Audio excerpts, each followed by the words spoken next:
Ya, sementara itu pemirsa, Bank Dunia menyebutkan bahwa rasio pendapatan pajak terhadap PDB di Indonesia lebih rendah dari negara-negara lainnya di kawasan Asia Tenggara. Ya, Bank Dunia juga menilai pemungutan pajak di Indonesia masih akan menghadapi tantangan dan perlu ditingkatkan.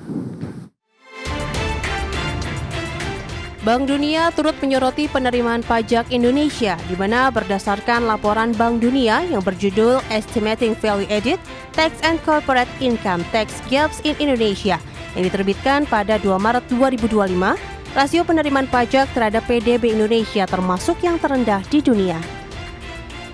Bank Dunia mencatat rasio pendapatan pajak terhadap PDB Indonesia yang hanya mencapai 9,1% pada 2021, jauh lebih rendah dibandingkan negara-negara berpenghasilan menengah lainnya di regional Asia Tenggara.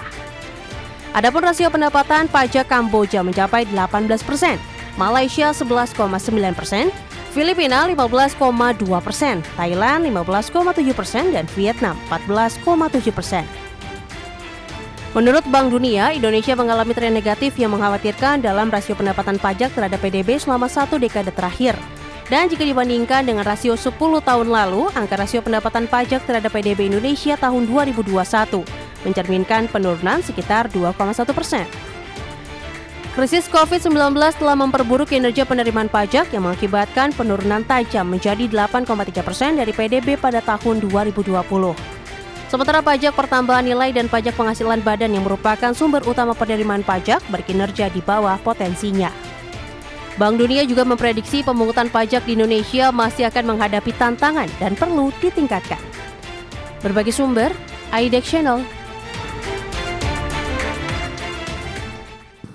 Ya pemirsa, dan perasaan sangat disayangkan Indonesia menjadi salah satu negara yang PDB-nya rendah nih dibanding Asia Tenggara lainnya. Dan ini tantangan bagi pemerintah agar bisa meningkatkan pendapatan negara tanpa harus membebani dunia usaha dan juga masyarakat. Ya, itu dia. Dari sisi pendapatan negara, memang kalau kita cermati dengan beberapa negara Asia lainnya, tapi yang perlu diutamakan adalah ini upaya pemerintah untuk bisa menselaraskan antara core tax system yang baru begitu dengan sistem yang sebelumnya yang sekarang berjalan paralel, sehingga diharapkan nanti benar-benar pada saat ini bisa terwujud, sistemnya juga sudah sempurna. Dari sisi peningkatan penerimaan negara dari sektor pajak juga akan bertambah, kemudian tadi rasio perpajakannya juga akan semakin membaik tentunya. Iya benar sekali Pras.